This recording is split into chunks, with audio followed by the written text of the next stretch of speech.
Il était une fois la découverte de l'auto-hypnose. Après m'être complètement trempé sur la thérapie et surtout sur l'hypnose, je réalise avec plaisir ce podcast afin de te donner ma propre vision de cet outil incroyable qu'est l'hypnose. Je trouve que c'est un sujet encore méconnu et tabou qui mérite vraiment d'être démystifié. Étant très curieuse de découvrir davantage de choses sur mes émotions et mon cerveau, j'expérimente de nombreuses techniques sur moi, notamment l'auto-hypnose.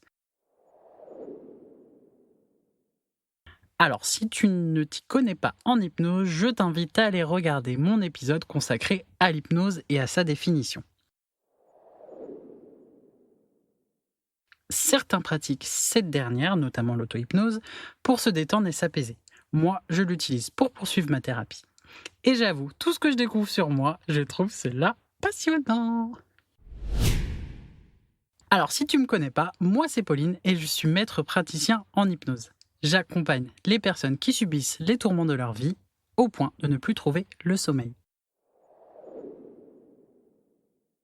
Afin de démocratiser ce magnifique outil qu'est l'hypnose, je te partage mes propres séances que j'effectue en auto-hypnose. J'ai toujours plusieurs thérapeutes, mais je trouve que mes auto-hypnoses, c'est-à-dire des séances où je ne suis pas accompagné par un praticien, sont d'une richesse incroyable.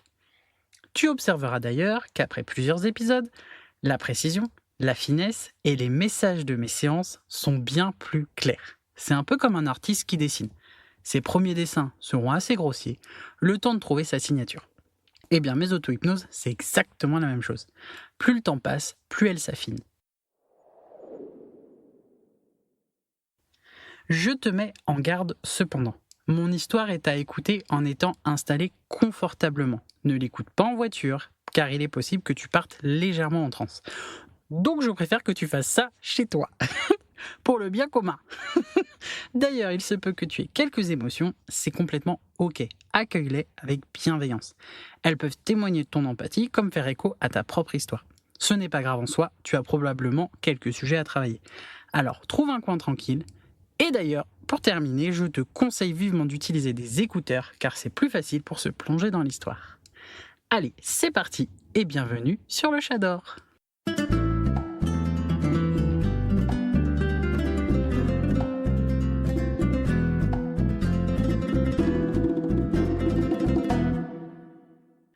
Épisode 6. L'amour de soi. Je cherche quelque chose dans mon passé, mais je ne parviens pas à l'identifier. Mathias n'est pas là. C'est surprenant, mais aussi agréable étonnamment. Beaucoup de noirceur en arrivant dans cet état de détente. Je commence pourtant à entrevoir la plage et petite Pauline. Je suis heureuse de la retrouver, de lui faire un immense câlin. Je constate en l'observant que je l'ai ramenée dans mon lieu de sécurité, mais que je n'ai pas vérifié si elle avait des blessures à soigner. Je l'éloigne doucement de moi pour constater avec tristesse qu'elle est remplie de plaies, de blessures et de cicatrices. C'est bien beau de venir dans un lieu sécurisant, mais c'est mieux de penser ses blessures également. Je décide donc de la ramener dans le bloc opératoire situé à côté de mon hangar à avion. Bon, je ne m'interroge plus quant à la faculté de mon cerveau à faire ce qu'il faut. Il reste surprenant.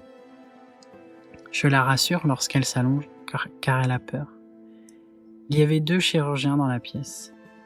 Mon chien, représentant mon corps, et moi-même.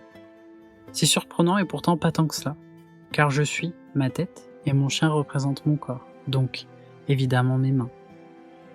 Avant de commencer à opérer, je comprends que je ne devais pas ressentir la scène en tant que Pauline adulte, mais en tant que petite Pauline.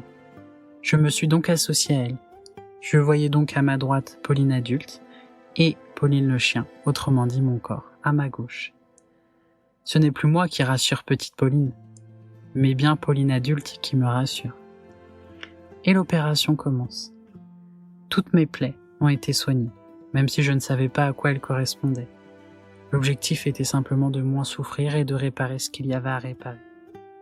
L'avantage d'une chirurgie sous hypnose est que je n'ai pas besoin de soins post-opératoires. Je switche donc de nouveau dans le corps de Pauline adulte. À ce moment, petite Pauline me dit que c'est à moi, en tant qu'adulte, de m'allonger. Je ne comprends pas et pourtant c'est simple. Elle me dit avec une certaine impatience et évidence que c'est à son tour de m'opérer pour que je cicatrise. J'avoue ne pas être très sereine de la situation, mais je décide de lui faire confiance. Elle a conscience que les blessures du passé ont eu de lourdes conséquences sur mon présent. Après avoir réalisé l'opération, je m'assois et je m'interroge. Je n'avais pas osé lui demander ce qu'il avait tant fait souffrir par le passé. Je l'interroge donc en lui demandant de quoi as-tu manqué. Elle me répond simplement d'amour.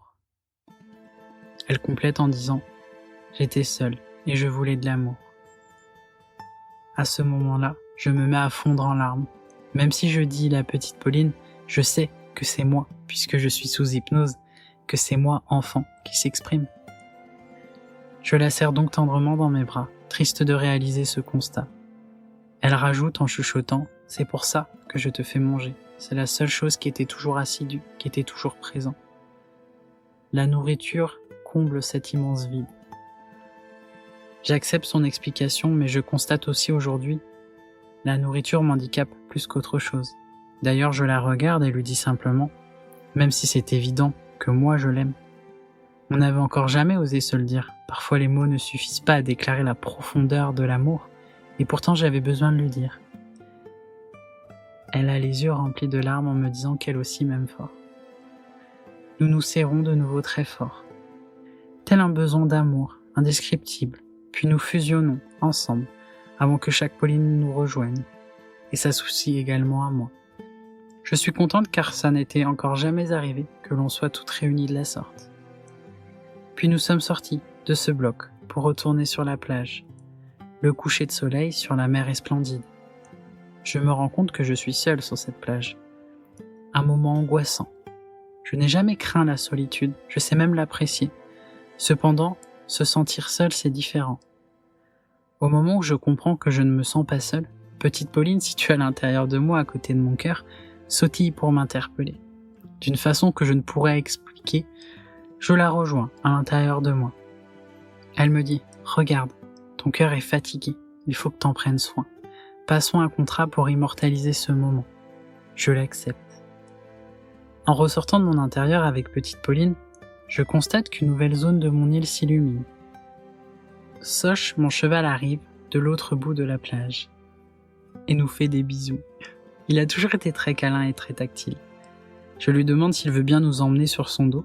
C'est assez drôle car dans la vraie vie, je ne le montrerai probablement jamais pour différentes raisons, mais sous hypnose, ça ne me dérange pas. Il accepte, nous grimpons, petite Pauline installée devant moi, et en avant au grand galop. Je souris en me rappelant qu'il reste et demeure un ancien cheval de course. Je suis heureuse de voir également que mes années d'équitation n'ont pas disparu.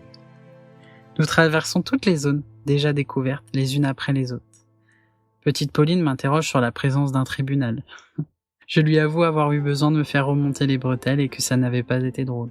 Elle me répond simplement « J'imagine », en haussant les épaules. En arrivant devant la nouvelle zone, on saute du dos de Soch pour atterrir devant un immense bloc de gélatine. Après l'avoir observé intensément, je constate que mon cœur, pesant plusieurs tonnes, se situe à l'intérieur.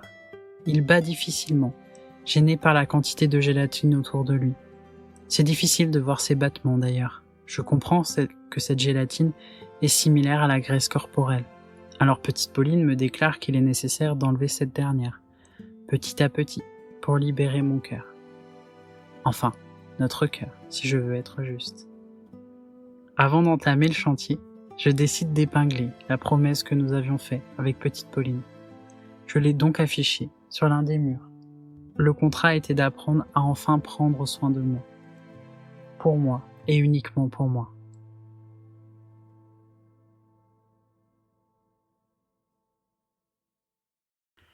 Je te remercie d'avoir pris le temps de m'écouter et si cela t'a plu, n'hésite pas à t'abonner et à partager au maximum mon émission Le Chat d'Or. Et bien évidemment, si tu souhaites travailler avec moi, tu me trouveras sur les réseaux, les liens sont dans ma description. Et avant que je n'oublie, le prochain épisode de mon histoire, de mes auto-hypnoses, sera diffusé tous les jeudis à partir d'aujourd'hui. J'ai trop hâte. Et comme je ne le répéterai jamais assez, ce n'est absolument pas à écouter en voiture. Attention. Et n'oublie pas, mieux vaut boiter sur le bon chemin que courir sur le mauvais. À bientôt!